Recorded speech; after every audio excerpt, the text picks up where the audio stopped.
महत्त्वाचं तुमच्याशी बोलणार आहे. आज गणेश महाराजाच्या घरचा कार्यक्रम आहे, म्हणजे आमच्या घरचा कार्यक्रम आहे. खरं सांगू तुम्हाला, आज अक्षरशः या कीर्तनाला उभा राहिल्याच्या नंतर एवढा मोठा कार्यक्रम, एवढं सुंदर नियोजन महाराष्ट्रामध्ये, एवढं मोठं नाव या माणसाने कमवलं. पण मी खरे सांगेल तुम्हाला, या माणसाच्या दुःखाच्या प्रसंगामध्ये सुद्धा, संघर्षाच्या प्रसंगामध्ये सुद्धा, आणि आज आभाळा एवढी उंची गाठली आहे त्या प्रसंगामध्ये सुद्धा माऊली कोठुळे त्यांच्या सोबत आहे. ही माझी मैत्री आहे महाराज. आज मला बोलत असताना कदाचित मला रडू येईल, माझ्या डोळ्यातलं पाणी गालावर येईल, नक्कीच येईल. पण महत्त्वाचं बोलेल तुमच्यासोबत. लहानपणीपासून गेली 15 ते 16-20 वर्षाच्या आमच्या दोघांची मैत्री आहे महाराज. आमच्या प्रत्येक सुखादुःखामध्ये आम्ही दोघं एकामेकासोबत आहोत. माझ्या जीवनामध्ये मला मित्र जास्त नाही, माझा एकच मित्र आहे. ही सगळी मित्रमंडळी आहेत, पण माझ्या जीवाचा एकच मित्र आहे. आणि प्रत्येक माझ्या सुखादुःखामध्ये माझ्या सोबत राहणारा माझा जीवाचा आमचे आदरणीय गणेश महाराज वारंगे आहेत. महाराजांसाठी खरंच एकदा जोरदार. आणि खऱ्या अर्थानं महाराज महाराष्ट्रभर नावलौकिक करतायत, ही गोष्ट महत्त्वाची आहे. पण ती महाराष्ट्रभर नावलौकिक करत असताना पाठीमागे सुद्धा फार मोठे साथ लागत असते बघा. एखाद्या कर्त्या पुरुषाच्या पाठीमागं जर खंबीर स्त्रीची साथ नसेल ना, त्या संसाराला कधीच भरभराटी होणार नाही. खऱ्या अर्थानं गणेश महाराजांच्या संसारामध्ये त्यांच्या पत्नी आदरणीय आमच्या अनुराधाताई यांची खंबीरपणे त्यांना साथ असल्यामुळं, आणि महाराज आमच्या सगळ्याच महाराज मंडळीच्या पत्न्यांची आम्हाला साथ असल्यामुळं आम्ही रात्रभर लांब लांब कीर्तन करून घरी पोहोचतो. खऱ्या अर्थानं त्यांच्या कुटुंबासाठी सुद्धा एकदा टाळ्या वाजवा. त्यांना सगळ्यांना कुठे आमची आई आहेत, आईंनी लहानाचं मोठं करून संसाराला पाठिंबा, आमचे जिजा आहेत, आमचा संकेत आहे. अत्यंत सुंदर गणेश महाराजांना याठी सगळ्यांनी सहकार्य केलं, म्हणून सगळ्यांना कोटी कोटी धन्यवाद देऊन सेवेला सुरुवात. विडाला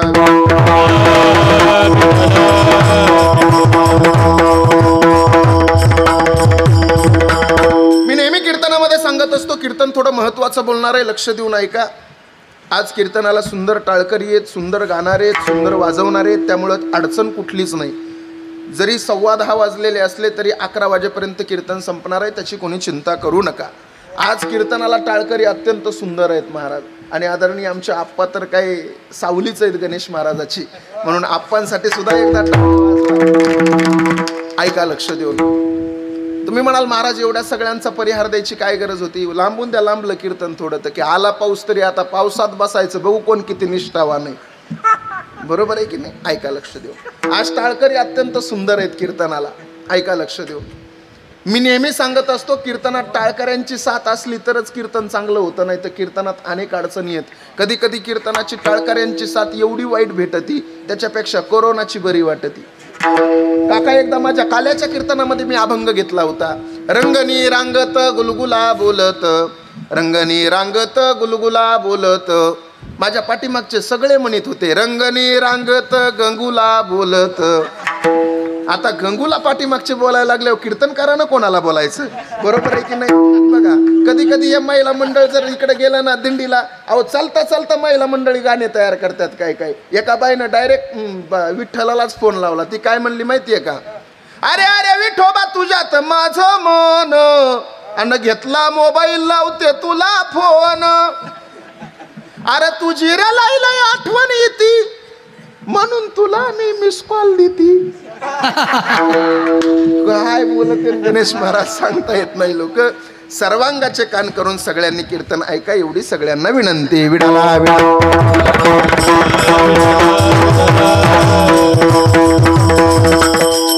आज माऊली ज्ञानोबारायाचं मंदिर उभारण्याचा ध्यास माझ्या गणेश महाराजांच्या अंतःकरणामध्ये गेल्या अनेक वर्षापासून आहे. आणि खऱ्या अर्थानं ते स्वप्न त्यांचं लवकरच पूर्ण होणार आहे. त्याच्यासाठी आपल्या सगळ्यांचं सहकार्य पाहिजे. आमच्या सकट आम्ही सुद्धा महाराज मंडळीने लय पोपटावानी नाही बोलायचं, सहकार्य करायचं. लक्ष देऊन ऐका. कारण ज्ञानोबारायाचं मंदिर म्हटलं की आमच्या अंतःकरणाचा, आमच्या जिव्हाळ्याचा विषय म्हणजे माऊली ज्ञानोबाराय. मी नेहमी कीर्तनामध्ये सांगत असतो, आपला महाराष्ट्र खूप भाग्यवान आहे. भारताचे पहिले पंतप्रधान आहेत पंडित जवाहरलाल नेहरू. ते नेहमी म्हणायचे तुमचा महाराष्ट्र खूप भाग्यवान आहे. एका पत्रकारानं त्यांना प्रश्न विचारला, का हो साहेब, का आमचा महाराष्ट्र भाग्यवान आहे? त्यावेळेस त्यांनी फार सुंदर उत्तर दिलं. ते म्हणले, तुमचा महाराष्ट्र याकरता भाग्यवान आहे कारण या भारत देशामध्ये जेवढे संत जन्माला आले नाही तेवढे संत तुमच्या महाराष्ट्रामध्ये जन्माला आले. पण ते पुढचं वाक्य फार सुंदर बोलायचे.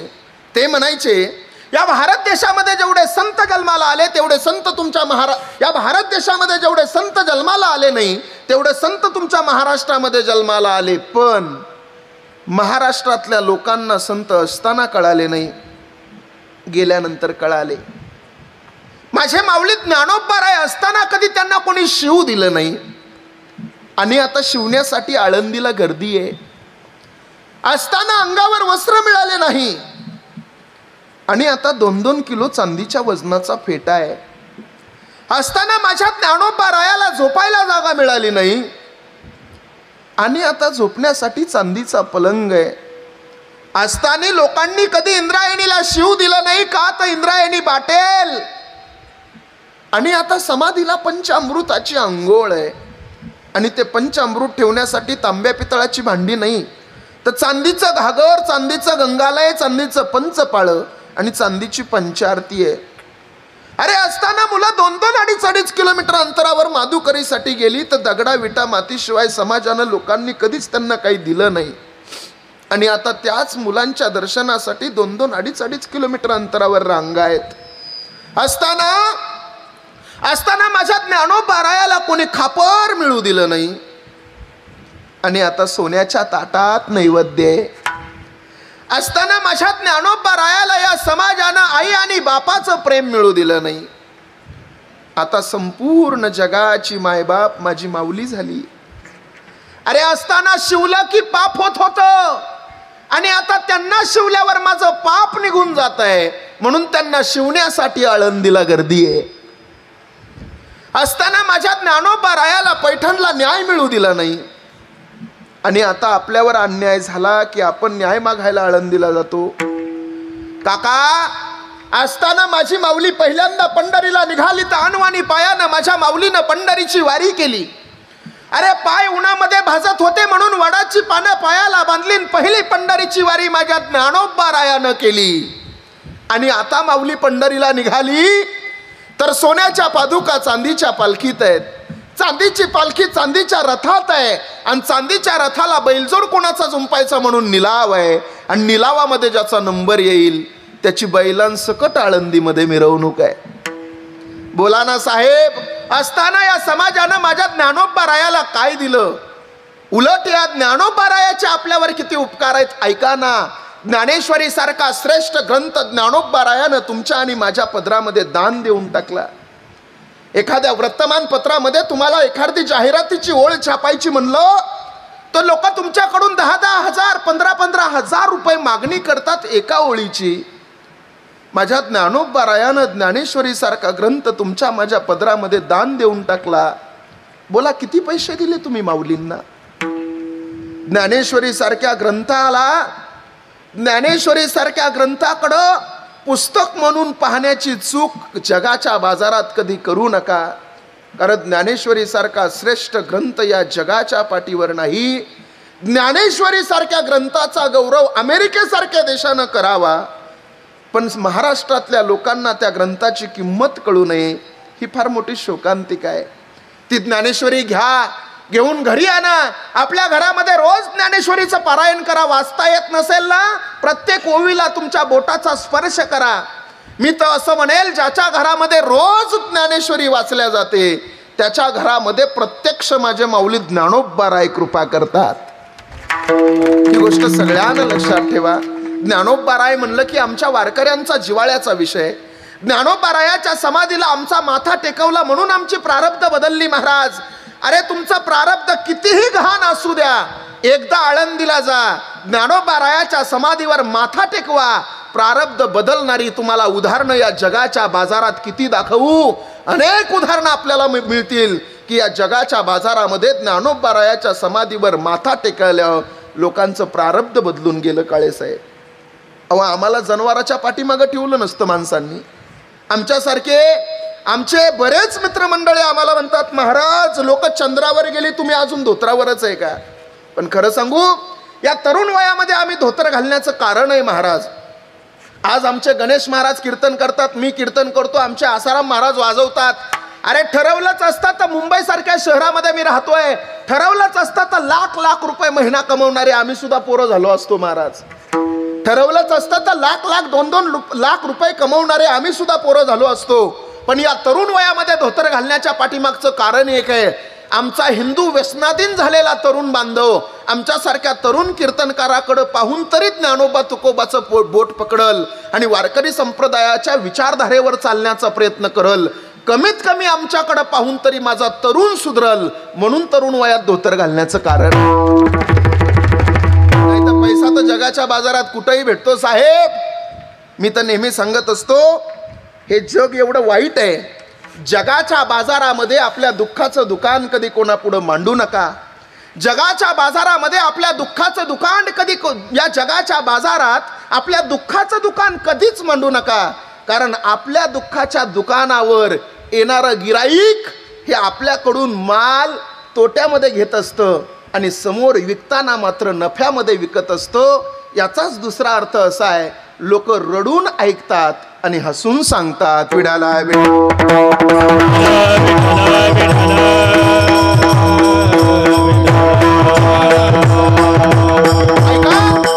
तुकोबारायाला या महाराष्ट्रामध्ये राहून का कमी त्रास झाला? तुकोबारायासारखा त्रास सुद्धा कोणाला झाला नाही महाराज. तुकोबारायांना तर एवढा त्रास झाला, 4,500 अभंगाचा गाथा तुकोबारायांचा तुम्ही आम्ही सगळेजण वाचतो. तो गाथा वाचताना आपल्याला आनंद वाटतो, पण तो गाथा तयार कसा झाला आपल्या कोणाच्याच लक्षात नाही साहेब. तो गाथा तयार होण्यासाठी तुकोबांना किती कष्ट सहन करावं लागलं, किती त्रास सहन करावा लागला. तुकोबारायाचा गाथा लिहिण्याचं काम चालू होतं त्यावेळेस तुकोबारायाने अभंग म्हणायचा आणि अभंग लिहिण्यासाठी हाताखाली जे साधू होते त्या साधूचं नाव होतं संताजी जगनाडे. तुकोबांनी अभंग म्हणायचा आणि संताजींना अभंग लिहायचा, पण तो अभंग बरोबर आहे की चूक आहे पाहण्यासाठी तुकोबांना एक परीक्षा द्यावी लागायची. एक विस्तवामध्ये तापलेलं तप्त नाणं तुकोबांनी उचलायचं, जिभेवर ठेवायचं. चटका बसला तर अभंग चुकीचा समजून बाजूला काढायचा आणि चटका नाही बसला तर अभंग बरोबर समजून गाथ्याला जोडायचा. 4,500 अभंगाचा गाथा. चटके किती खावे लागले असतील याचा विचार करा. पण हा विचार आपल्या लक्षामध्ये नाही.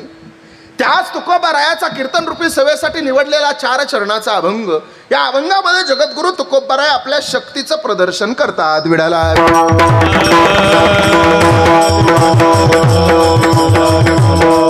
जगद्गुरु तुकोबाराय म्हणतात, आम्ही बळीवंत झालो.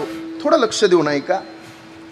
जगद्गुरु तुकोबाराय म्हणतात, आम्ही बळीवंत झालो. तुकोबाराय अभंग लिहायला सुरू करतात त्यावेळेस गावातले सगळे लोक तुकोबारायाच्या समोर येऊन बसले आणि तुकोबारायाला म्हणायला लागले, तुकोबाराय तुम्ही डायरेक्ट म्हणता आम्ही बळीवंत झालो. अहो तुम्हाला स्वातंत्र्य दिलं म्हणून तुम्ही काहीही लिहू शकत नाही. तुमच्यापेक्षा विद्वान पंडित ब्राह्मण लोक या समाजामध्ये आहेत, या जगामध्ये आहेत. तुकोबाराय तुम्ही जर म्हणत असाल आम्ही बळीवंत झालो, तर नेमकं कशाच्या जीवावर तुम्ही बळीवंत झालात हे आम्हाला कारण द्या, तरच अभंग पुढचा लिहा, नाही तर अभंग बंद करा. त्या गावातल्या सगळ्या लोकांना तुकोबारायाला सांगितलं, तुकोबाराय तुमच्याकडे नेमकं बळ कशाचं आहे? बळाचे तर अनेक प्रकार आहेत. आकाशातलं बळ वेगळं आहे, जमिनीतलं वेगळं आहे, हवेतलं वेगळं आहे, पाण्यातलं वेगळं आहे, स्त्रियांचं बळ वेगळं आहे, पुरुषांचं बळ वेगळं आहे. बरोबर आहे की नाही? तसे प्रामुख्यानं बळाचे 5 प्रकार सांगतो, थोडं लक्ष देऊन ऐका. काही लोकांकडे शारीरिक बळ असतं 1 नंबर, काही लोकांकडे बुद्धीचं बळ असतं 2 नंबर, काही लोकांकडे कौटुंबिक बळ असतं 3 नंबर, काही लोकांकडे सत्तेचं बळ असतं 4 नंबर आणि काही लोकांकडे संपत्तीचं बळ असतं 5 नंबर. काही लोकांकडे शारीरिक बळ असतं. मी नेहमी कीर्तनामध्ये सांगत असतो, ज्या माणसाकडे शारीरिक बळ जास्त आहे ना तो माणूस कोणालाच घाबरत नाही.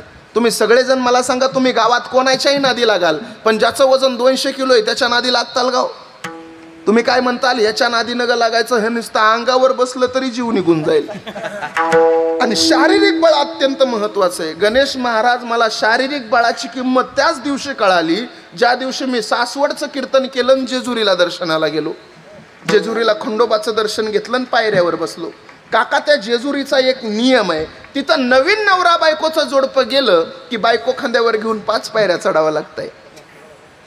मी त्या पायऱ्यावर बसलेलो होतो, दर्शन घेतलेलं होतं. आता ज्याची ज्याची शारीरिक सृष्टी मजबूत होती तो पटकन बायकोला खांद्यावर उचलायचा आणि 5 पायऱ्या चढायचा.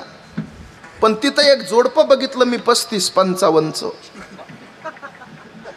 म्हणजे बाई 55 किलो गडी 35. मी मनातली मनात म्हणलं ह्या रामाला काही हे धनुष्य उचलत नाही गाड्या. आणि तसलं जोडपं दिसलं की काका त्या गावातले 10-5 पोरं पळत येते तर म्हणतात हे बघा बायको खांद्यावर घ्यावा लागल नाही तर 500 रुपये फाईन फाडावं लागल. ते 35 किलो वजनाचं तर खालीच बसलं महाराज. तो म्हणला आता 500 रुपये हिला द्यायला नाहीत यांना, आणि एवढी मोठं वजन उचलायचं म्हणल्यावर माझं काय बरं वाईट झालं तर काय करू. तो चिंतेत बसला. पण त्याचा नाविलाज झाला. ते पोरं तिथून काय जायला तयार नाहीत म्हणून ते 35 किलो वजनाचं पोरग खाली वाकलं महाराज. हे 55 किलोचं घटुडं त्याच्या अंगावर बसलं महाराज.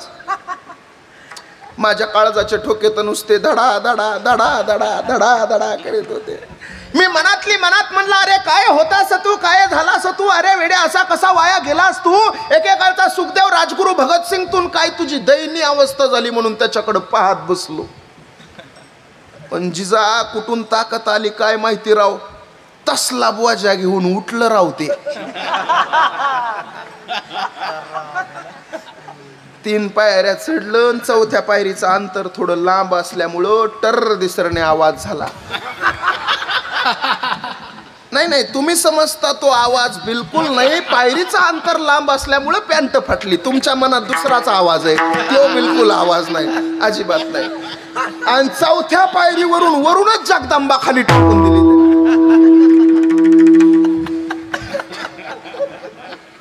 काय सांगायचं गणेश महाराज, अवघड काम आहे. ज्याची शारीरिक दृष्टी मजबूत आहे, ज्याची शारीरिक दृष्टी मजबूत आहे, शारीरिक तुमचं बळ जे आहे ना, शरीरानं तुम्ही बलवान असलात तर गाव तुमच्या नादी लागत नाही. तुम्हाला खरं सांगू का, मी नेहमी कीर्तनामध्ये सांगत असतो, हा सुंदर नरदेह जगाच्या मालकानं आपल्याला दिलाय. कशासाठी? देवे दिला देह भजना देह भजना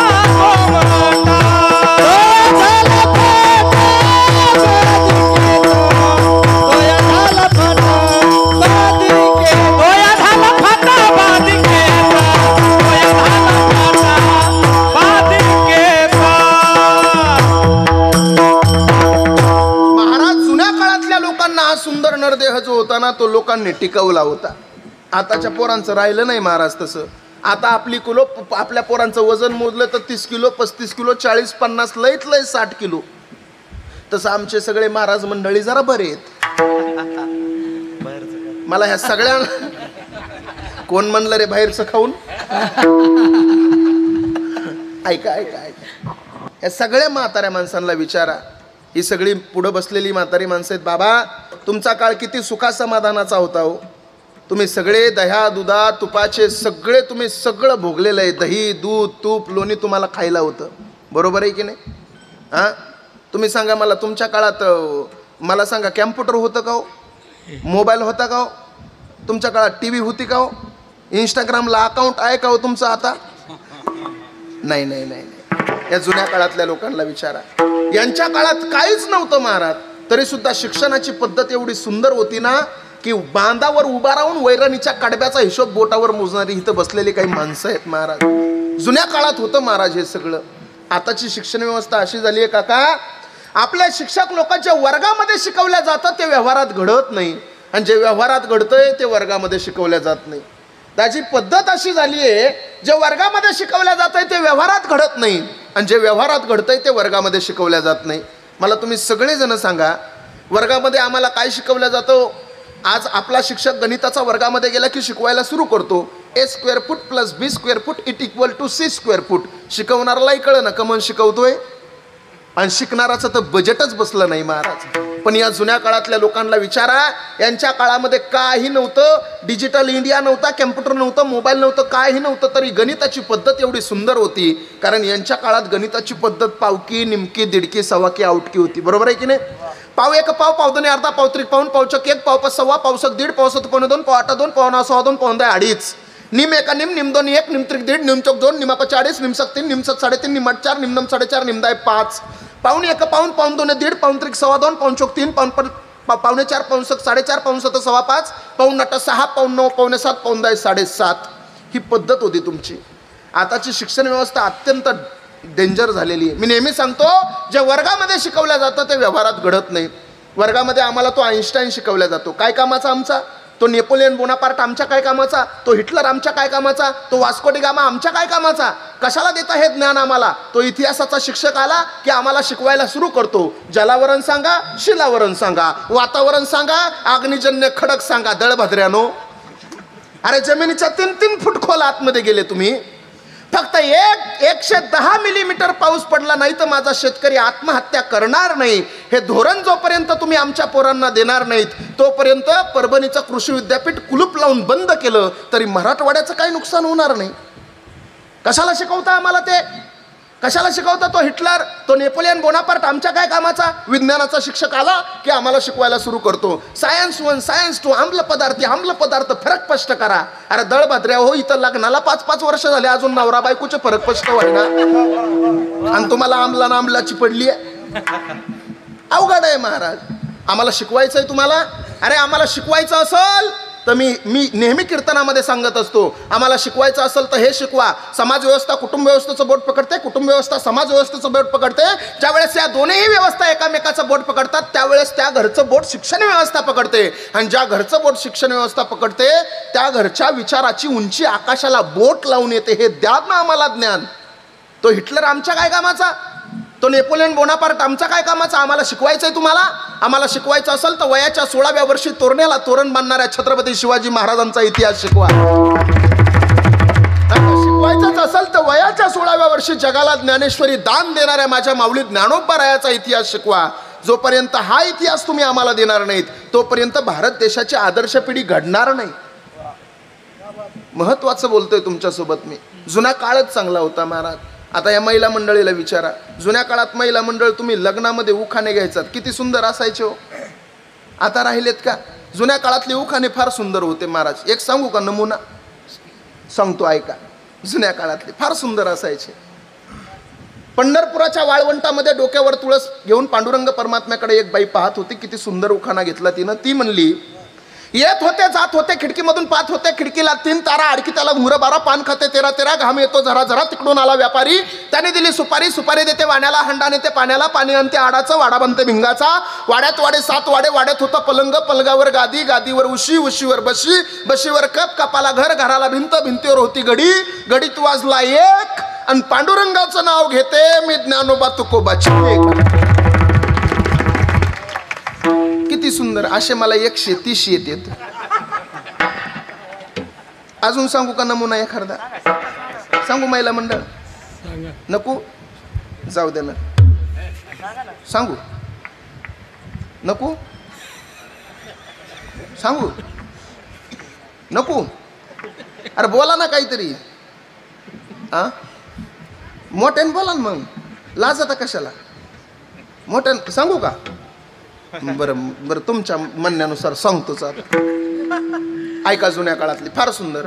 आहो आधी केली बारशी पैठण केलं गेल्या वर्षी, पैठणची माता कवर, पंढरपूरला जायची आवड, पंढरपूरला विठ्ठल रुक्मिणीचा जोडा, विठ्ठल रुक्मिणीच्या जोड्याची हवा पाहू, कैकाडी महाराजाचा मठ पाहू, कैकाडी महाराजाच्या मठाला घालते मी वेडा, पुढा आला वाकडीचा वाडा, वाकडीच्या वाड्याला सोन्याची हलकी, पुढे आली मुक्ताबाईची पालखी, मुक्ताबाईच्या पालखीला सोन्याचा तुरा, पुढे आला गोपाळपुरा, गोपाळपुऱ्यात जनाबाईचा खेळ, आता झाली आळंदीला जायची वेळ, आळंदीला थोर साधू संत, थोर साधू संतांची करते मी सेवा, पती म्हणतात माहूरला जावा, माहूरची साडी औंढा नागनाथाची पाहू फडी, औंढा नागनाथापाशी झाली दाटी, बासरला येणे केलं सरस्वतीसाठी, सरस्वतीपाशी एक मुक्काम राहू, राजूरचा गणपती पाहू, राजूरच्या गणपतीपाशी चतुर्थी सोडली, घाई घाई परळीला गेले ग बाई, परळीच्या देवा शिवरात्रीला हवा, पती म्हणतात काशीला जावा, काशीला केले 4 धाम, आधी केली ब्रह्मगिरी, नंतर केली त्र्यंबकेश्वरी, त्र्यंबकेश्वरीपाशी एक मुक्काम राहू, हवा ललिताची पाहू, शिर्डी साईबाबाला जाऊ, शिर्डी साईबाबापाशी धनुष्यबाण, मुंबईत मुंबादेवी छान, आणि मुंबईमध्ये मंत्र्यांची भरली सभा, आणि गणेशराव पाटलांच्या पाठीमाग परमेश्वर उभा. वहिनी तुम्ही तरी घेतला होता का एवढा लांब? घेतला का नाही? म्या आता कीर्तन सुटल्यावर 5,000 द्यायचे मला विडाला.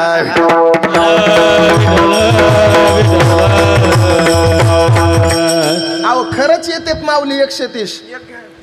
अजून घेऊच काय होय महिला मंडळ घेतोच जाऊन दे पुन्हा घेऊ आसारामवर काय बर आसाराम बाग लावते परोपरी आज झाडं तरोतरी आंब्यानी बांधली कोई उंबराळी काही कवट आंबट संत्री गुळमट ककडीचा गारवा ऊस कसा हिरवा तुम्ही जा उसात मला बोरीन जमला आणा खिशात तुम्ही पोलिसाची नोकरी धरा मला साडी पैदा करा माझ्या साडीचा लंग लाल चोळी माझी चमकदार माझ्या चोळीला हरभरा एवढी गाठ काय सांगू संपत्तीचा थाट माझ्या दारात लिंबाचं झाड राहीन तर राहीन त्याच्या सावलीला जाईन नाही तर माहेरला जाईन माहेर माझं बेगमपुरा मला दिला मोठ्याच्या घरी वाड्यात वाडे 7 वाडे 7 वाड्याला 7 खोल्या 7 खोल्याला 7 तल्प 7 तल्पाला 7 कुल्प 7 कुल्पाला 7 किल्ल्या घेते 1 किल्ली उघडते देवखोली आडबीतीला पडबीतीला कपाट कपाटाला मोती कारभार दिला हाती स्वयंपाक घरात होती पाण्याला कोळीन स्वयंपाकाला आचारीन स्वयंपाक झाला नानापरी बोलवायला गेलं मोहन बाळ चला लवकरी काय राया तुमचा थाट बसायला टाकते चंदनाचा पाठ गंगा जमुना वाट्या 7 आधी वाढते मसुराची पात नंतर वाढते बुटुळ्याचा भात नंतर वाढते तुपातला शिरा गोल चिगळ लागतो बरा कोबोला कांदा डाळ घालून बटाटा रांदा चौपदरी चपातीची करते घडी ठेवते पुढे थीर जेवा राजेदास जेवण आपले संपले वसरी जाऊन बसले वसरी होता पलंग पलंगावर बसले अंगणात पाहून हसले अंगणात होता बगळा आणि आसाराम महाराजाचं नाव घेता घेता दिवस गेला सगळा अरे खरंच 130 आहेत विठ्ठल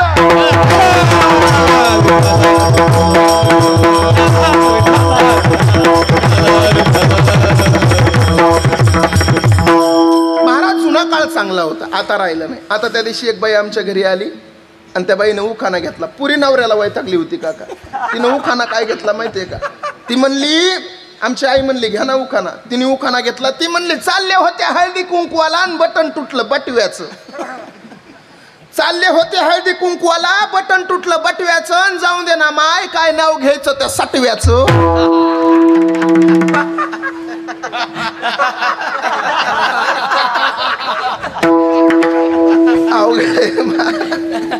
लक्ष देऊ नाही का माझा मुद्दा हा होता की जुना काळ चांगला होता साहेब जुन्या काळामध्ये शरीर सृष्टी मजबूत होती काही लोक तुकोबारायाला म्हणले तुकोबाराय तुमच्याकडे शरीराचं बळ जास्त झालंय का तुकोबाराय म्हणले माझ्याकडे जर शरीराचं बळ जास्त असतं ना तर मी लोकांच्या हातापाया पडून परमार्थ नसता करायला सांगितला एका एकाच्या गचुऱ्याला धरलं असतं आणि तुळशीची माळ गळ्यात घातली असती पण काय करू देवा तेवढी ताकद माझ्याकडे नाही काय करू देवा देवा ऐसी नाही शक्ती ऐसी नाही शक्ती शक्ती ऐसी नाही शक्ती काय करू देवा देवा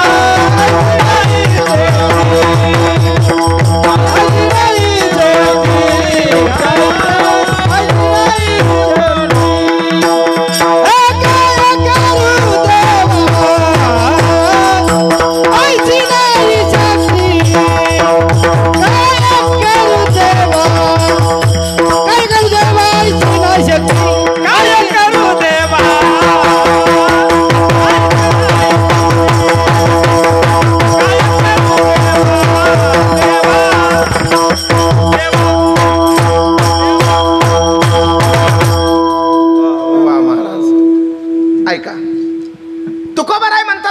शारीरिक बळ नाही काय करू देवा ऐसी नाही शक्ती आणि दंडोनी पुढती वाटे लावू काही लोक म्हणले तुकोबाराय मग तुमच्याकडे बुद्धीचं बळ जास्त झालंय का बुद्धीचं बळ जास्त झाल्यामुळे तुम्ही म्हणता का आम्ही बळीवंत झालो तुकोबाराय म्हणतात अहो बुद्धीच्या बळासारखं तर श्रेष्ठ दुसरं बळ कोणतंच नाही बुद्धीचे वैभव अन्य नाही तुझे आणि एका केशवराजे अहो बुद्धीच्या बळासारखं श्रेष्ठ दुसरं बळच नाही कोणतं या भारत देशामध्ये अनेक माणसं बुद्धिवान आहेत बघा किती बुद्धिवान लोक आहेत एक उदाहरण सांगतो तुम्हाला ऐका तुम्ही बोर तर नाही ना झाले फ्रेश आहेत ना तुम्ही फ्रेश बसा बरं होय पुरुष मंडळी हां नाही कधी कधी कीर्तनाला असे नमुन्याची लोक भेटतात पुढं बसत येत आणि झोपत येत एकदा मी पुढच्या एका म्हाताऱ्याकडे बघून सगळं कीर्तन त्याच्याकडे बघून केलं ते असं करायचं आणि कीर्तन झाल्यावर मी म्हणलं काय त्या बाबाने कीर्तन ऐकलं सुंदर बाकीचे म्हणले भैर ते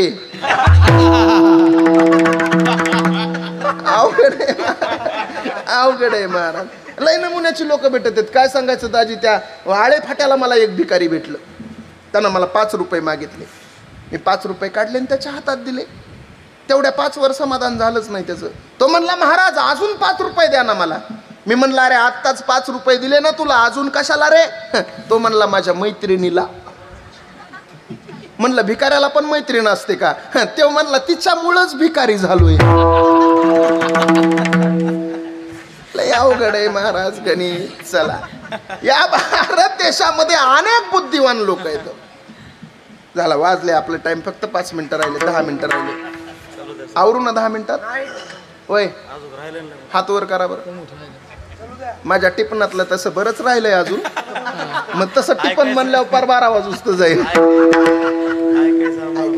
काय बघा, माझ्या कीर्तनाचा एक नियम आहे, मी जेवढं पाठ केलं तेवढं समाजाला ऐकावंच लागतं. पानाला पानशी टाकलं तरच थोडंफार मागं पुढं होतंय, नाही तर होत नाही. ऐका लक्ष देऊन, ऍडजस्टमेंट जमत नाही माऊल्या. ऐका लक्ष देऊन, महत्वाचं बोलतो. बुद्धिमान किती लोक आहेत सांगतो बघा. एका गुरुजीनं मेडिकल टाकलं. गुरुजीनं, आता गुरुजीचा आणि मेडिकलचा काका काही संदर्भ आहे का? अजिबात नाही. त्या गुरुजीनं मेडिकल टाकलं आणि त्या मेडिकलवर एक पाटी लावली. गुण आला तर 500, नाही आला तर 1000 माघारी. मरणाचं गिराईक त्या गुरुजीच्या मेडिकलवर. आणि त्याच्या समोरच MBBS MD झालेल्या डॉक्टरचा दवाखाना. कुत्रा नाही त्या दवाखान्यात.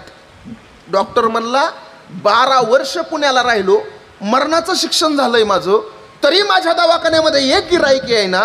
आणि या गुरुजीचा आणि मेडिकलचा काहीच संबंध नसताना गुरुजीच्या मेडिकलवर एवढी गर्दी, नेमकं काय प्रकार आहे जाऊन बघाव. डॉक्टर गेला गुरुजीची परीक्षा घ्यायला. डॉक्टर गुरुजीच्या मेडिकल समोर जाऊन उभा राहिला तर मेडिकलवर पाटी लावलेली होती, गुण आला तर 500, नाही आला तर 1000 माघारी. डॉक्टर म्हणला गुरुजी, अहो बऱ्याच दिवस झाला म्हणला माझ्या तोंडाला जिभेला चवच नाही म्हणला, आहे का तुमच्याकडे काही औषध? गुरुजी म्हणले आहे ना डॉक्टर साहेब औषध. डॉक्टर म्हणला पण गुरुजी तुम्ही पाटी लावली, गुण आला तर 500, नाही आला तर 1000 माघारी. गुरुजी म्हणले 100% तुम्हाला गुण नाही आला तर 1000 माझ्याकडून घेऊन जा. डॉक्टर म्हणला मग माझ्या जिभेला चव नाही, आहे का काही औषध? गुरुजी म्हणले आहे ना औषध. हाताखालच्या पोराला सांगितलं बाळ्या, 4 नंबर कप्प्यातली 3 नंबरची बॉटल काढून 2 थेंब देऊन टाक म्हणे या डॉक्टरच्या जिभेवर. त्याच्यात होतं राखेल. 2 थेंब डॉक्टरच्या जिभेवर टाकल्यावर डॉक्टरला लगेच कळालं हे रॉकेल आहे. डॉक्टर म्हणला गोड बोलून रॉकेल पाचतंय राव हे. डॉक्टर म्हणला ओ गुरुजी तुम्हाला काही कळतं का? MBBS MD झालेला डॉक्टर आहे मी. अहो तुम्ही माझ्या जिभेला चव नाही, तुमच्याकडे आलो तर तुम्ही गोड बोलून रॉकेल पाचताय. गुरुजी म्हणले तू आताच म्हणला ना जिभेला चव नाही, मग तुला कसं कळालं रॉकेल आहे? काढ 500. तो पुन्हा घरी गेला. म्हणला 500 गेलेत ते 500 माघारी आले पाहिजे. 500 गेलेत 500 माघारी आले पाहिजे. पुन्हा 2 महिन्याने अभ्यास करून आला. म्हणला गेलेले 500 माघारी आलेच पाहिजेत. आणि पुन्हा डॉक्टर त्या ठिकाणी गुरुजीला म्हणायला लागला गुरुजी अहो मी काल काय खाल्लंय ते माझ्या लक्षात राहीना हो, माझी बुद्धीच भ्रष्ट झाल्यासारखी झाली. काल काय खाल्ली, कोणती भाजी खाल्ली ते माझ्या लक्षात राहत नाही. हाय का तुमच्याकडे काय औषध? गुरुजी म्हणले हाय ना. हाताखालच्या पोराला सांगितलं ए बाळ्या, 4 नंबर कप्प्यातली 3 नंबरची बॉटल काढून देऊन टाक म्हणे या डॉक्टरला 2 थेंब. त्याच्या लगेच लक्षात आलं. गेल्या बारीनी 4 नंबर कप्प्यातली 3 नंबरची बॉटल, हे गोड बोलून खरंच रॉकेल पाहिजे ते. तो म्हणला ओ गुरुजी अहो गेल्या 2 महिन्यापूर्वी मी आलतो, हाताखालच्या पोराला तुम्ही सांगितलं 4 नंबर कप्प्यातली 3 नंबरची बॉटल काढून दे आणि त्याच्यात राखेल होतं. गुरुजी म्हणले काल रात्री काय खाल्लं ते तुझ्या लक्षात राहीना आणि 2 महिन्यापूर्वीचं लक्षात राहतंय. काढ 500. गणेश महाराज ते पुन्हा वर्षभर गेलं किरण महाराज आणि वर्षांनी पुन्हा माघारी आलं. तेव्हा म्हणला काही झालं तरी गेलेले 1000 माघारी आले पाहिजे. आता हे शेवटचं ज्याची बुद्धी उंच आहे त्यालाच कळणार आहे. आणि ज्याची बुद्धी नाही का त्यांनी नंतर प्रसाद उरलेला खाऊन जायचा. थोडं लक्ष द्या, थोडं लक्ष द्या. ते एका वर्षाने गेलं आणि वर्षाने म्हणलं हे बघा गुरुजी, अहो गुरुजी म्हणे मला दिसायलाच कमी आलंय, जरा दिसतच नाही मला, आहे का काय औषध तुमच्याकडं? आता मात्र गुरुजी म्हणले डॉक्टर साहेब माझ्याकडे काय आता या दिसण्याचं औषध नाही गाड्या. मग तो म्हणला तुम्ही पाटी काय लावली, गुण आला तर 500, नाही आला तर 1000 माघारी. गुरुजी म्हणले अगदी बरोबर पाटी लावलेली, तुम्हाला 1000 रुपये मी देऊन टाकणार. त्या डॉक्टरच्या मनामध्ये आनंद झाला. गेलेले 1000 तर मिळाले गाड्या आपल्याला. पण तो गुरुजी बी एवढा बुद्धिमान होता, त्यानं 100-100च्या 2 नोटा काढल्या आणि डॉक्टरच्या हातात देऊन म्हणला घ्या तुमचे 1000 रुपये. डॉक्टरने नोटा बघितल्या आणि म्हणला हे तर 200च आहेत. तो म्हणला गुरुजी दिवसा डोळ्यात चटणी टाकताय राव तुम्ही, 200 रुपये दिले आणि 1000 रुपये सांगता काय? गुरुजी म्हणले आताच म्हणला ना तुला दिसत नाही. कस काय दिसलं? काढ 500. या जगाच्या पाठीवर गणेश महाराज बुद्धिमान माणसं अनेक आहेत. तुकोबारायाला विचारलं, तुकोबाराय तुमच्याकडे बुद्धीचं बळ आहे का? तुकोबाराय म्हणले माझ्याकडे बुद्धीचं बळ नाही, कारण बुद्धीचं बळ तुकोबारायाकडे असतं तर तुकोबारायाने एक प्रमाण नसतं खर्च केलं. आप्पा कोणतं प्रमाण? मी तव अनाथ अपराधी आणि कर्महीन मतिमंद बुद्धी, तुझं मी आठविले नाही कधी वाचा, माय बाप आठविले नाही कधी वाचा, कृपा निधी माय बाप आठविले नाही कधी वाचा, कृपा निधी माय बाप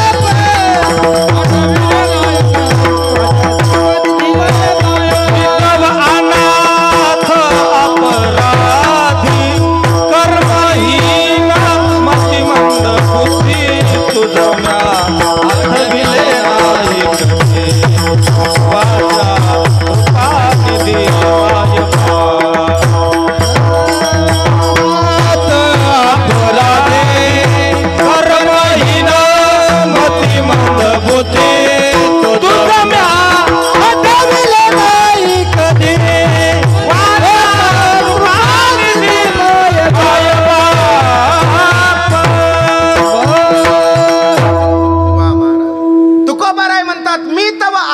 अपराधी आणि कर्महीन मतिमंद बुद्धी, माझी बुद्धी मतिमंद आहे.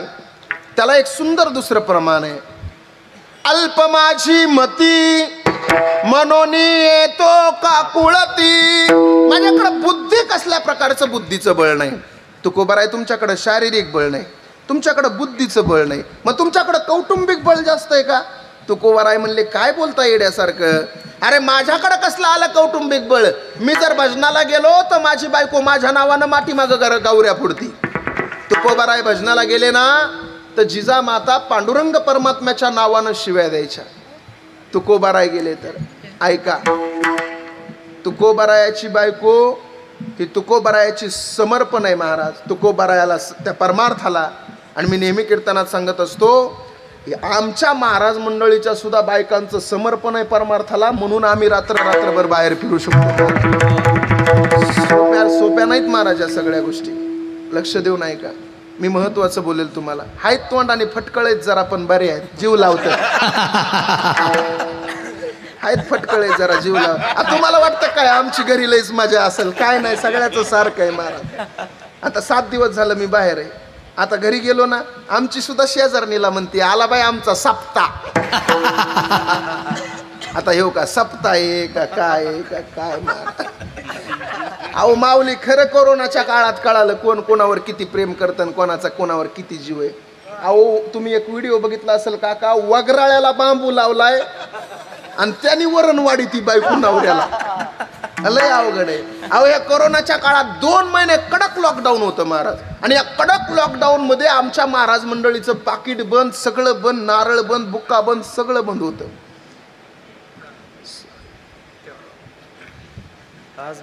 घरचं आहे काय? नाही बरोबर असं झाकली 1.25 लाखाची हिडाला.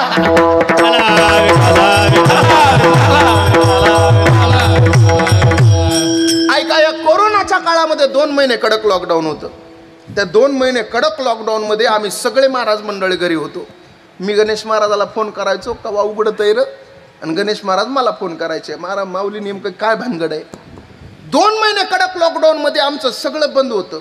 एक दिवशी आमची बायको झाडत होती. झाडता झाडता मला म्हणली, महाराज म्हणली बँकेतलं बॅलन्स संपत चाललंय बघा की, कुणाचा 10वा 12वा 13वा. मी म्हणलं अगं तिकडं जाळीत येत, तिकडंच फुकीत येत, माती बी इकडं येऊन द्यायना तर, आणि कशाचा 10वा आणि 12वा. गप म्हणलं तुला तर काही कळतच नाही. माझा राग आला तिला. पण आता नवऱ्याला कसं माघारी बोलावं, नवरा मोठा कीर्तनकार. मग आपली झाडून काढीत होती, आणि झाडून काढता काढता केर दरवाजात टाकायला गेली, आणि केर दरवाजात टाकणार तेवढ्यात तिथं एक कुत्रं आलं. ती कुत्र्याकडे बघायची, माझ्याकडे बघायची, कुत्र्याकडे बघायची. 2 महिने कडक लॉकडाऊन होतं ना, आणि ती कुत्र्याकडे बघून काय म्हणली माहिती का कुत्र्याला, हाडाय हाड हाड म्हणली कडू हितच खपतोय 2 महिने झालो. मी बी तिला म्हणलं आसाराम महाराज कुत्र बांड आहे ग बांड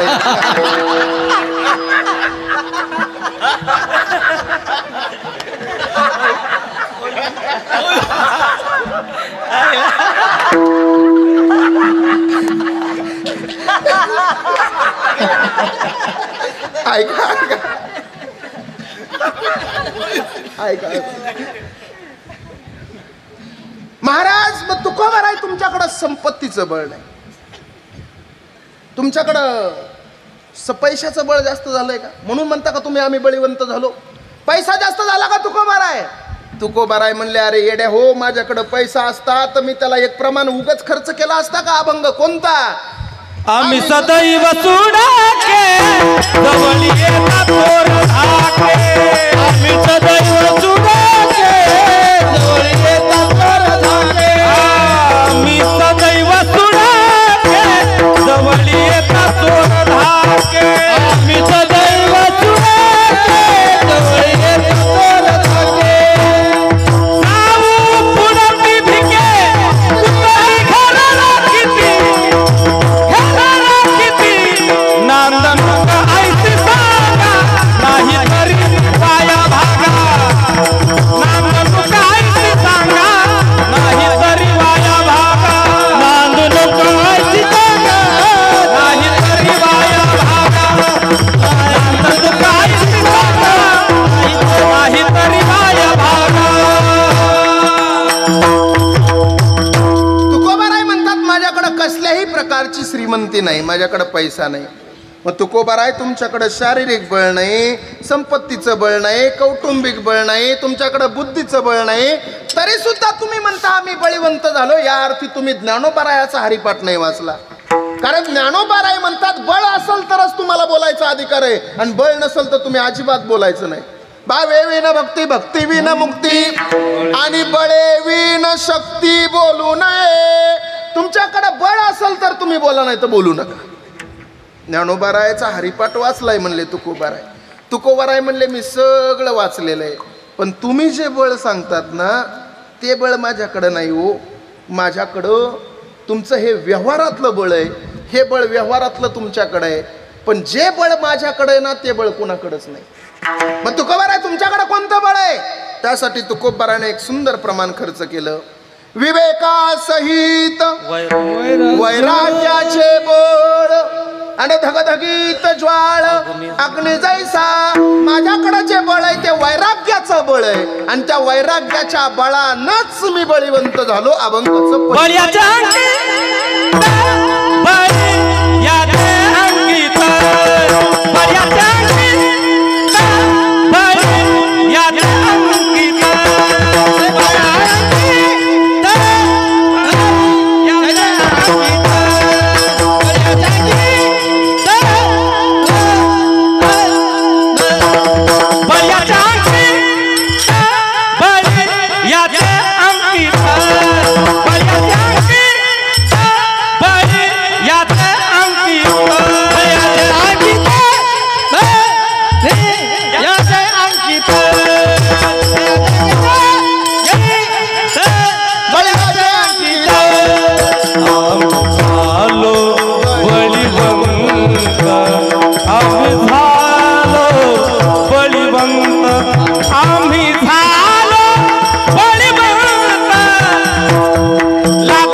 महाराज. अभंगाच्या एका चरणाचा भाव झाला आणि माझा वेळही संपलाय. अरे तुम्ही संपव म्हणून वा म्हणतात का चांगलं चाललंय म्हणून वा म्हणतात हे बी कळा ना मला मगापासून नेमकं कशासाठी वा म्हणतात. चला सगळ्यांनी मोठ्या प्रेमानं भजन करा. तुमचं भजन जर मला पटलं तर कीर्तन टायमिंगला सुटलं नाही तर मला 2-2, 3-3 तास कीर्तन करायची सवय महाराज. मी फडावरचा कीर्तन कराय म्हणजे सांगतो ऐका लक्ष द्या. महिला मंडळ सुरुवातीला कीर्तन भजन करतील आणि पुरुष मंडळ नंतर भजन करतील. महिला मंडळ भजन करताना लाजायचं नाही. भजन म्हणताना सगळ्याजणी माझ्या पाठीमागं हे बघा ह्यो घरचा कार्यक्रम आहे सगळ्यांनी आनंद घ्यायचा म्हणताना सगळ्याजणी माझ्या पाठीमागं लाजायचं नाही. बरं जुन्या काळात तुमच्यावर जेवढं प्रेशर आहे तेवढं आता आहे का हो? अजिबात नाही. जुन्या काळात तुम्हाला किती त्रास होता. भाकरी करायची म्हणलं तरी त्या काटवटीत करावं लागायची चुलीवर. ते चुलीतला धुरण ते नाकात जायचं किती त्रास होता हो. आता राहिलं नाही. आणि चुलीवरल्या भाकरीला काटवटीतल्या भाकरीला चवच होती महाराज. गणेश महाराज अजूनही तुम्ही निरीक्षण करा किरण महाराज. काटवटीतल्या भाकरीला चवच आहे परातीतल्या भाकरीला चव लागत नाही. मी एक दिवशी बसल्या बसल्या विचार केला परातीतल्या भाकरीला कमन चव लागत नाही म्हणून नंतर माझ्या लक्षात आलं काटवटीतल्या भाकरीला चवच लागणार कारण काटवटीला भाकर करत असताना पाय ठेवायला 2 काना असतात आणि बाया त्या 2 कानावर पाय ठेवतात आणि नंतर भाकर थापित्यात. परातीला कान नसतात. परातीच्या अगोदर पायाचे 2 अंगठे परातीत गुतवावं लागतात आणि नंतर भाकर थापावं लागते. कशी चव लागल त्या भाकरीला. तिच्या पदस्पर्शाने पुनीत आणि पावन झालेली भाकर आपल्या ताटात येते. कशी चव लागल त्या भाकरीला महाराज. जुन्या काळात त्रास होता महाराज. आणि जुन्या काळात लोक स्वार्थी नव्हते. ऐका लक्ष देऊन. आताची लोक स्वार्थी झाले माऊली.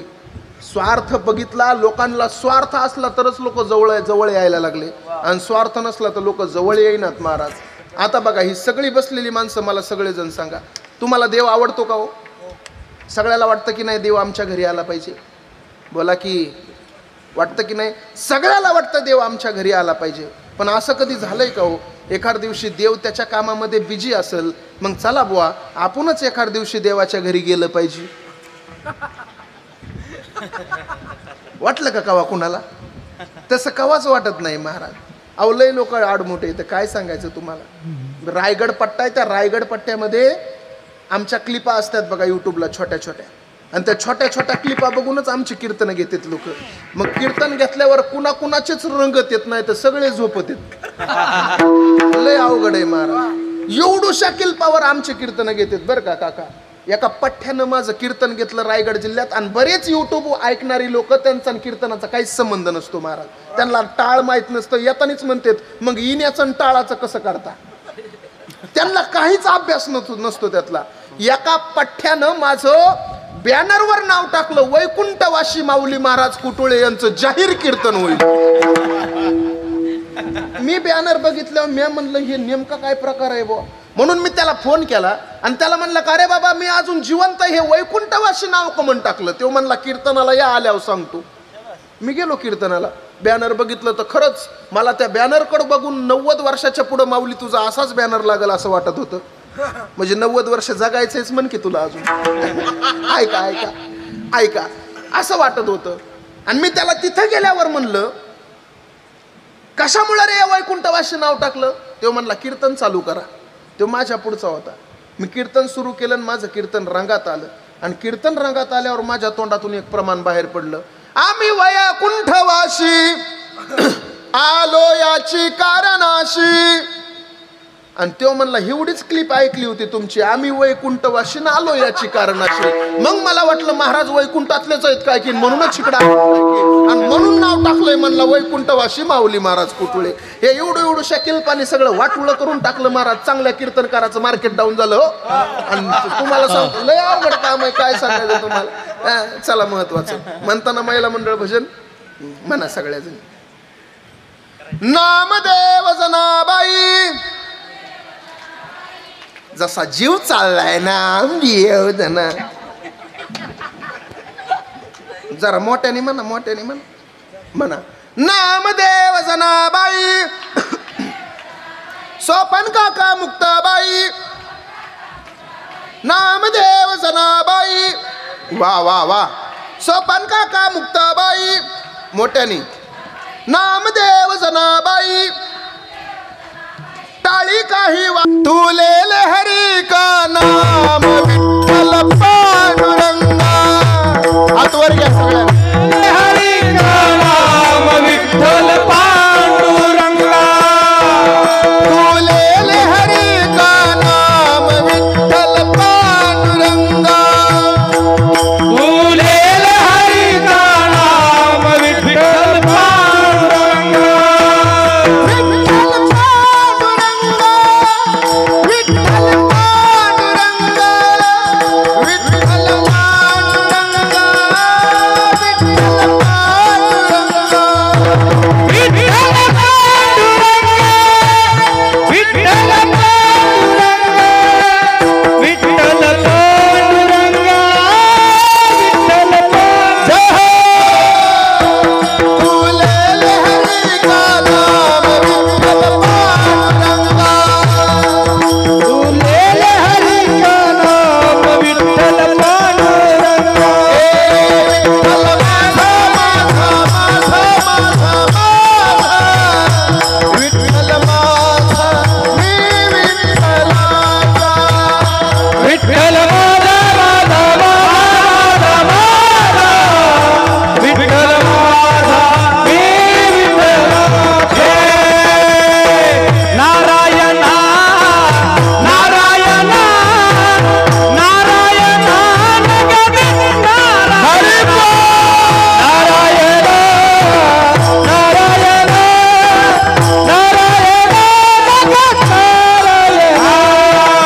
नारायण नारायण नारायण नारायण नारायण नगद नारायण. नारायण नारायण नारायण जगत नारायण. महादेव नगद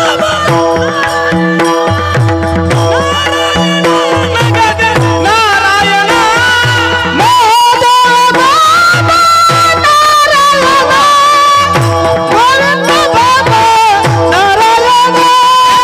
नारायण नारायण नारायण नगद नारायण.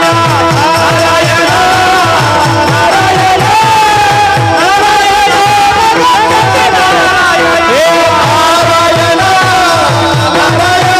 नारायण नगद नारायण. नारायण नारायण नारायण नारायण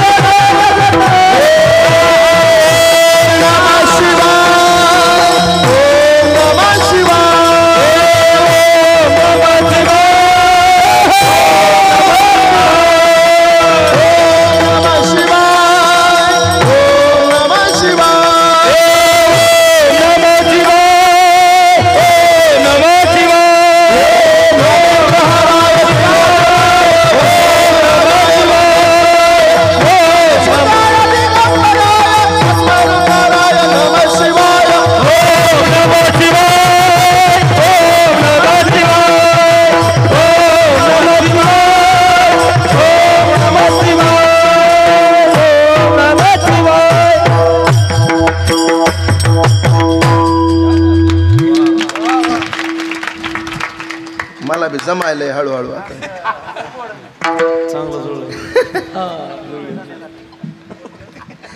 महिला मंडळ खरं सांगा तुम्ही सगळ्याजणी एवढं सुंदर तुम्ही भजन केलं.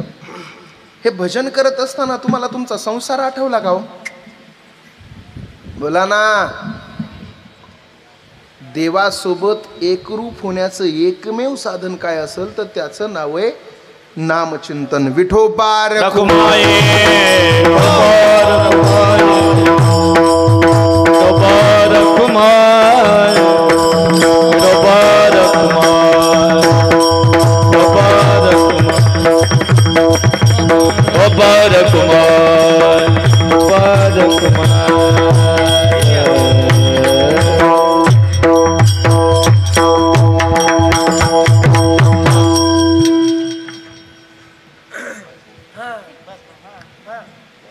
आवरल्यासारखं वाटतंय काय? घ्यायचं का आवरतं आता? नाही बरोबर आहे. 5 मिनिटं घेऊ का तुमचे? जबरदस्तीने घेतो. तुम्ही घ्या बी म्हणला नाही बी घ्या म्हणला तरी घेणारच आहे. काय करायचं ते करा बरं तुम्ही. हां फक्त आता 5 मिनिटात एकाच्याही तोंडावर जांभळी आली नाही पाहिजे. हां तेवढं सांगतो, ऐका लक्ष थोडं लक्ष. मी नेहमी कीर्तनामध्ये सांगत असतो, झालं माझं एकाच चरणाचा भाव तुमच्या समोर दिलेला आहे. ऐका लक्ष दे. ज्या भारत देशामध्ये आपण राहतोय, ज्या धर्मामध्ये आपण जगतोय, ज्या संप्रदायाची आपण साधना करतोय, त्याबद्दल आपण सगळ्यांना एकनिष्ठ राहिलं पाहिजे. माझा वारकरी संप्रदाय एवढा महान संप्रदाय आहे महाराज. या संप्रदायासारखा सर्वश्रेष्ठ संप्रदाय जगाच्या पाठीवर तुम्हाला कुठं सापडणार नाही. मी नेहमी कीर्तनामध्ये सांगत असतो, या संप्रदायासोबत तरी किमान एकनिष्ठतेने वागा. आपला धर्म हिंदू धर्म, जाती जातीमध्ये वाटल्या जाऊ नका. आता मी हिंदू आहे म्हणून जगायला.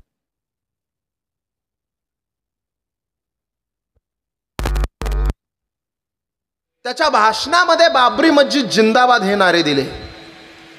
मग ते सगळेजण एकाजुटीनं राहत असतील तर मला असं वाटतंय आपण सुद्धा जाती जातीमध्ये न वाटता हिंदू म्हणून जगायला पाहिजे.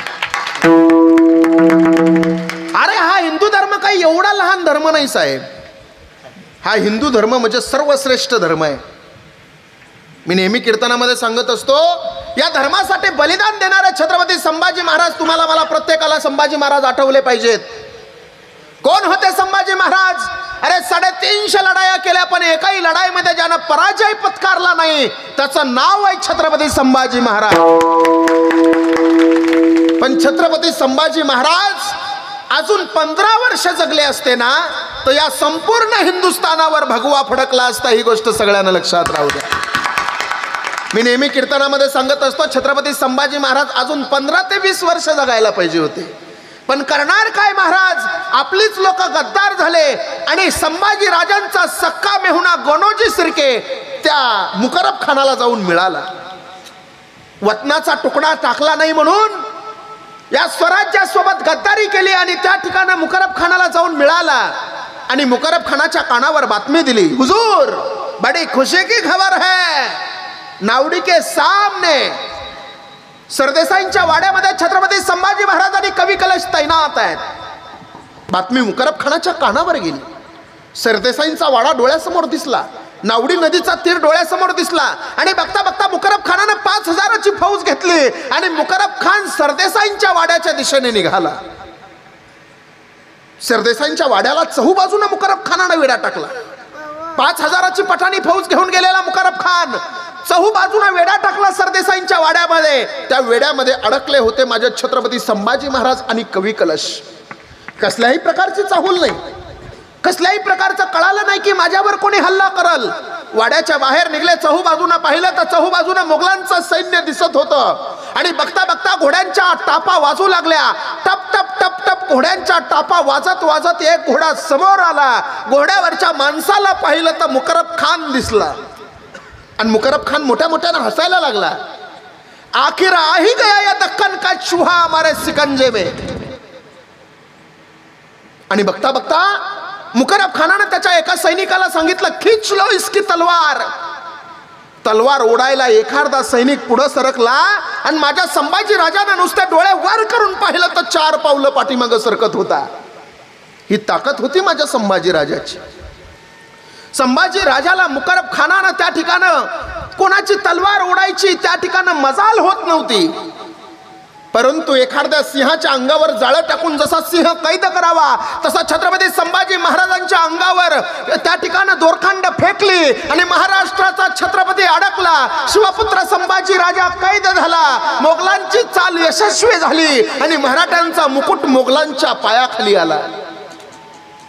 ही बातमी आलमगीर औरंगजेबाच्या कानावर गेली. हुजूर हुजूर हुजूर बड़ी खुशी की खबर है, हुजूर संभा गिरफ्तार हो गया.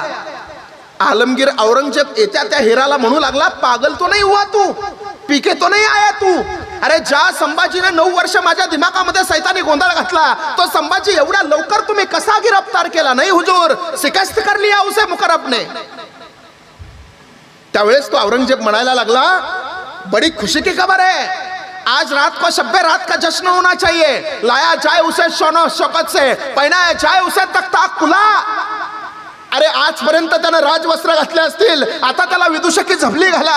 आजपर्यंत त्यानं राज अलंकार घातले असतील, आता त्याच्या अंगावर काटेरी साखळदंड घाला। आजपर्यंत त्यानं मराठेशाहीचा मुकुट डोक्यावर मिरवला असेल, आता त्याच्या डोक्यावर घुंगरं बांधलेली विदूषकी टोपी घाला। आतापर्यंत घोड्यावर बसून आला असेल, हत्तीवर बसून आला असेल, पालखीमध्ये बसून आला असेल, आता त्याला उंटाला बांधून आणा। आतापर्यंत त्याच्या डोळ्यासमोर त्या ठिकाणी नगाडे वाजले असतील, राजा आला म्हणून, आता त्याच्या समोर ढोल ताशे बडवायला सुरू करा। अरे कळू द्या महाराष्ट्राला, आलमगीर औरंगजेबानं संभाजी राजा कैद केलाय म्हणून। आणि मंडळी, बघता बघता हे फरहुकूम त्या ठिकाणं मुकरब खानाच्या हातामध्ये पडलो आणि मुकरब खानानं त्या फरहुकुमाची अंमलबजावणी केली। आणि बघता बघता माझ्या सर्जा संभाजी राजाला अंगावरचे राजवस्त्र काढण्यात आले, माझ्या संभाजी राजाच्या अंगावर विदूषकी झबली घालण्यात आली, माझ्या संभाजी राजाच्या डोक्यातला मराठेशाहीचा मुकुट त्यानं बाजूला काढला, गुंगडा बांधलेली विदूषकी टोपी माझ्या सर्जा संभाजी राजाच्या डोक्यावर घातली, अंगावरचे राज अलंकार काढले आणि काटेरी साखळदंड माझ्या संभाजी राजाच्या अंगावर टाकले आणि माझ्या संभाजी राजाला उंटाला बांधण्यात आलो। समोर ढोल ताशे वाजायला लागले आणि निघाली माझ्या सर्जा संभाजी राजाची दिंड वाजत गाजत गावागावातून गल्ली गल्लीतून। अरे कोणाच्या वाट्याला आल्या हे वेदना, कोणाच्या वाट्याला आलं हे दुःख? जगामध्ये एकमेव राजा असेल की मृत्यू सहन केला, स्वतःच्या डोळ्यानं 40 दिवस मृत्यू पाहिला आणि तो सहन केला, त्या राजाचं नाव आहे छत्रपती संभाजी महाराज। मंडळी, संभाजी राजाला गावागावातून गल्ली गल्लीतून घेऊन जाण्यात येत होते। मोगलांच्या छावलीमध्ये आनंदाचा कल्लोळ माजला होता, गावागावातून सर्जा संभाजी राजाला घेऊन जाण्यात येत होता। अरे किल्ल्याच्या जवळून घेऊन जाण्यात येत होतं, पण दुर्दैव त्या काळातल्या मराठ्यांचं, किल्ल्यावरच्या धारकऱ्यांना माहित नव्हतं आमचा सर्जा संभाजी राजा कैद झालाय। गावातल्या येशीमधून माझ्या सर्जा संभाजी राजाला घेऊन जाण्यात येत होतं, पण गावातल्या धारकऱ्याला आणि गावातल्या वारकऱ्याला माहित नव्हतं आमचा राजा कैद झालाय। औरंगजेबाच्या दिमागामध्ये 9 वर्ष गोंधळ घातलेला हा संभाजी राजा आहे तरी कसा? म्हणून गावामधून संभाजी राजा येत असताना कोण कोणाच्या घरावर, कोण कोणाच्या डोक्यावर, कोण कोणाच्या खांद्यावर, कोण कोणाच्या झाडावर उभा राहून पाहत होतो, नेमका हा संभाजी राजा दिसतो कसा? कोणीतरी यायचं, गावातून संभाजी राजाला घेऊन जाण्यात येत होतं, कोणीतरी यायचं, उंटाची शेपटी पिरगाळायचं, उंट थया थया नाचायचं, अंगावरचे काटेरी साखळदंड बोचायचे, टोचायचे, जखमा करायचे जागोजागी। कोणीतरी यायचा, हातामध्ये दगड घ्यायचा, भिरभिरणारा दगड संभाजी राजाच्या दिशेने फेकायचा, दगड भिरभिर भिरभिर करत यायचा, धप छातीवर लागायचा, रक्तांच्या चिळकांड्या, यातनेचा कल्लोळ माजायचा। कोणीतरी यायचा, केस ओढायचं, कोणीतरी यायचं, अंगावर येऊन थुंकायचं, कोणीतरी यायचं, नंगी लकलकती तलवार काढायचं, त्या तलवारीच्या टोकानं संभाजी राजांच्या अंगावर रेषा रेषा उमटवायचं। अशी जागा राहिली नव्हती रे संभाजी राजाच्या अंगावर की जिथं जखम झाली नाही। एखाद्या हनुमानाला, एखाद्या मारुतीला जसा शेंदूर थापावा तसा सर्जा संभाजी राजा लालबुंद रक्तानं माकलेला होता। अजा संभाजी राजाच्या वाट्याला आलं का हे सगळं? का सहन केलं हे सगळं त्यानं? अरे वाकला असता, झुकला असता, नतमस्तक झाला असता, तो आयुष्य आरामात जगला असता, पण नाही झुकला, नाही वाकला, नाही नतमस्तक झाला, कारण त्याला आपल्या अंगणातली तुळस आणि मंदिराचा वरचा कळस टिकवायचा होता। संभाजी राजाला औरंगजेबाच्या दरबारात घेऊन जाण्यात आलं।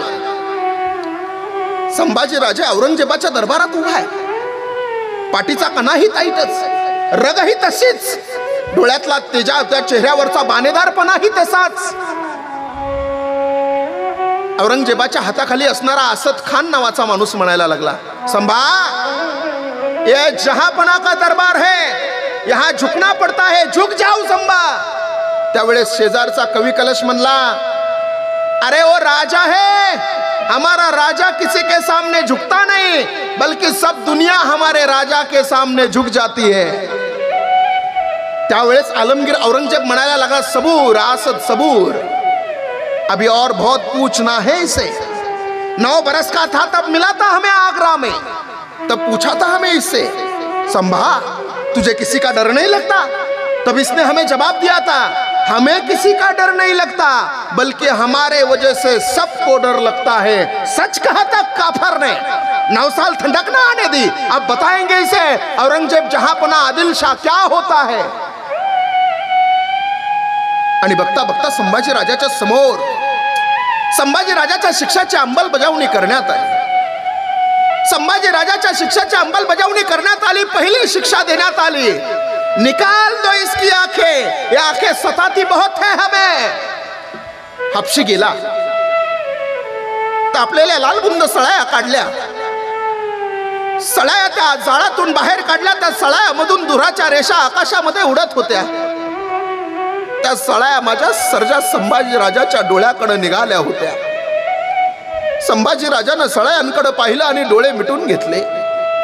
ज्या डोळ्यानं संपूर्ण सह्याद्रीचं दर्शन घेतलं, त्या डोळ्यानं आई जगदंबा तुळजा भवानी मातेचं दर्शन घेतलं. ज्या डोळ्यानं आत्ता आबासाहेब डोळ्याच्या समोर दिसत होते, ज्या डोळ्याच्या समोर मासाहेब जिजाऊ दिसत होत्या, संपूर्ण महाराष्ट्रातल्या मावळ्यांचं दर्शन त्या डोळ्यानं घेतलं. आणि बघता बघता लालबुंद लाल तापलेल्या सळ्या डोळ्याच्या समोर आल्या. आणि बघता बघता संभाजी राजानं डोळे उघडले, तशा सळ्या सब दिसरनं आत घुसल्या, आत गेल्या, आत आत आत आर पार सळ्या गेल्या. जेवढ्या आत गेल्या तेवढ्याच ताकदीनं सळ्या बाहेर आल्या. सळ्यांसोबत संभाजी राजाचे बुबळं डोळ्यातले बाहेर आल्या. राहिल्या त्या नुसत्या काळ्या बुंद खोपण्या. आता शिक्षेचा दुसरा अंमल सुरू केला. आता शिक्षेचा दुसरा अंमल सुरू केला. काट डालो इसकी जबान, ये जबान चलती बहुत है. एक जण सांडसी घेऊन आला. संभाजी राजाची जीभ कापण्याचा आदेश मिळाला होता. मंडळी, संभाजी राजाची जीभ कापायची आहे, तोंडाच्या बाहेर काढायची कशी म्हणून एक एक जण येऊन संभाजी राजांच्या अंगाला झटत होता. पण संभाजी राजाचा जबडा एका जणानं जोरात दाबला, पण जबडा काय उघडायला तयार नव्हता. एक जण समोर आला, तोंडात हात घातले, जबडा उघडवण्याचा प्रयत्न केला. संभाजी राजाचा जबडा उघडणार नव्हता. अरे कसा उघडेल त्याचा जबडा? सिंहाच्या जबड्यात घालून हात मोजितो जात ही अवकात सांगणारा माझा राजा होता. कसा उघडेल त्याचा जबडा? पण एक जणाने युक्ती केली, नाक दाबून धरलं आणि नाक दाबल्यामुळे श्वास घ्यायला जीव तळमळला आणि तोंड उघडलं. तोंड उघडल्या सरसर जीभ लकलकली आणि लकलकल्या जिभेला सांडशेने पकडलं आणि बाहेर ओढलं. नंगी लकलकती तलवार आली, सप दिसरनं आवाज झाला आणि जीभ संभाजी राजाच्या देहापासून बाजूला झाली. जीभ खाली पडली होती, वळवळ करत होती. जीभ सुद्धा म्हणत होती, मला माझ्या राजापासून वेगळं करू नका, कारण आजपर्यंत त्याच जिभेनं जगदंब जगदंब असा नामघोष केला होता. आजपर्यंत त्याच जिभेनं आबासाहेब असा आवाज दिला होता. आजपर्यंत त्याच जिभेनं हर हर महादेवची किंकाळी घातली होती. आजपर्यंत त्याच जिभेनं सगळ्या मावळ्यांना आदेश दिला होता. आणि ती जीभ मात्र आता संभाजी राजाच्या समोर पडली होती. किती कष्ट सहन केले या सर्जा संभाजी राजानं. म्हणून मी नेहमी सांगत असतो, हा हिंदू धर्म जगला पाहिजे. पोरांनो, हा धर्म काही साधा नाही. हा धर्म काही महत्वाचं सांगेल तुम्हाला. बरीच लोक आमची ही आपल्या धर्मावर टीका करणारी बरीच लोक म्हणतात हा हिंदू धर्म आत्ताच आहे. अरे वेडे आहेत तुम्ही. या जगामध्ये ज्यावेळेस या सृष्टीची निर्मिती झाली त्यावेळेस आमचा धर्म आहे. हे बाकीचे पंत फिंत हे सगळे आत्ता आले, पण आमचा हिंदू धर्म किती श्रेष्ठ आहे. या धर्माचा इतिहास सांगतो तुम्हाला. जगाच्या पाठीवर हा इतिहास तुम्ही ऐकला नसेल, पण मी पुराव्यासोबत बोलत असतो, पुराव्याशिवाय बोलत नाही. ह्या हिंदू धर्माचा इतिहास तुम्हाला देतो, सगळ्यांनी लक्ष देऊन ऐका. झालं 2 मिनिटं राहिली माझे. तुम्ही सगळेजण बोला मला. आपल्या हिंदू धर्मामध्ये सगळ्यात महत्वाचा देव मानला जातो, त्या देवाचं नाव काय हो? प्रभू रामचंद्र. प्रभू रामचंद्राच्या वडिलाचं नाव काय हो? दशरथ. दशरथांचे वडील अजराजा. अजराजाचे आपल्याला इथपर्यंतच माहिती आहे. पण आज या हिंदू धर्माचा इतिहास सांगतो, एवढा इतिहास घेऊन घरी जा. आपला हा इतिहास मोबाईल असेल तर रेकॉर्ड करा, पण घरी घेऊन जा, कारण हा इतिहास माझ्या धर्माचा आहे आणि हा धर्म आपल्यासाठी महत्वाचा आहे. सांगतो तुम्हाला हिंदू धर्म किती महत्वाचा आहे आणि हिंदू धर्माचा इतिहास ऐका. राम, लक्ष्मण, भरत, शत्रुघ्न हे 4 भावंड आहेत. त्यांच्या वडिलाचं नाव आहे राजा दशरथ. दशरथांचे वडील अजचे नभांग, नभांगचे ययाती, ययातीचे अंबरीश, अंबरीशचे त्या ठिकाणी राम, लक्ष्मण, भरत, शत्रुघ्न. त्यांच्या वडिलाचं नाव आहे राजा दशरथ. दशरथांचे वडील अजचे नभांग, नभांगचे ययाती, ययातीचे नहुष, नहुषचे अंबरीश, अंबरीशचे प्रशुषू, प्रशुषूचे मरु, मरुचे शिग्रक, शिग्रकचे अग्निवन, अग्निवनचे सुदर्शन, सुदर्शनचे शंखन, शंखांचे प्रौद्ध, प्रौद्धचे रघु, रघुचे कुकुत्स, कुकुत्सचे भगीरथ, भगीरथचे दिलीप, दिलीपचे अंशुमान, अंशुमानचे अस्मंज, अस्मंजचे सगर, सगरचे असित, असितचे भरत, भरतचे द्रुसंधी, द्रुसंधीचे सुसंधी, सुसंधीचे मानधाता, मानधाताचे युनास, युनासचे धुंदुमार, धुंदुमारचे त्रिशंकू, त्रिशंकूचे पृथु, पृथूचे अरानिया, अरानियाचे बाण, बाणचे विकुक्की, विकुक्कीचे कुक्की, कुक्कीचे इक्ष्वाकू, इक्ष्वाकूचे मनु, मनुचे कश्यप, कश्यपचे मरीची आणि मरीचीचे ब्रह्मा. ब्रह्मदेवापासून तर राजा रामापर्यंत माझा हिंदू धर्म आहे. या धर्माला जपा, या धर्माला सांभाळा, एवढीच सगळ्यांना विनंती करतो आणि याच ठिकाणी माझ्या सेवेला विराम देतो. जाता जाता सांगतो, गणेश महाराजांनी अत्यंत सुंदर हे सप्ताहाचं नियोजन केलंय. खऱ्या अर्थानं गणेश महाराजांचं भरपूर दिवसाचं स्वप्न आहे की गणेश महाराजांचं माऊली ज्ञानोबारायाचं मंदिर झालं पाहिजे. एकच मिनटं घेतो तुमचं, ऐका. मी नेहमी कीर्तनात सांगत असतो, कीर्तनकार त्याच्या जीवनामध्ये किती चांगल्या पद्धतीनं त्याची वागणूक आहे, वर्तणूक आहे ते पाहायला शिका. बरीच लोक कीर्तन झाल्यावर कीर्तनकाराची मापं काढते, चालता चालता म्हणतात नाही नाही आजच्याला काही जमलंच नाही, आजच्याला जमलं नाही का, मग तू येऊन इथं बोल 2 मिनिटं. इथं 2 मिनिटं बोलायला इठल इठल मांड्या कापत्यात. एक जणाने कीर्तन झाल्यावर माझ्या कीर्तनात एक जणाने सूचना दिली, म्हणला आज या ठिकाणी माऊली महाराजांनी सुंदर कीर्तन केलं, माऊली महाराज तासभर इथंच थांबणार आहेत, सगळ्यांनी दर्शनाला लाईनीत या. एका बाजूनं बाया पाया पडतील आणि दुसऱ्या बाजूनं महिला पाया पडतील आणि माणसं कुठं जातील, काय सांगते तर काय नाही सांगता येत नाही. गणेश महाराज या ज्ञानेश्वरीला एवढी किंमत आहे. मी रोज ज्ञानेश्वरीचा साधक आहे.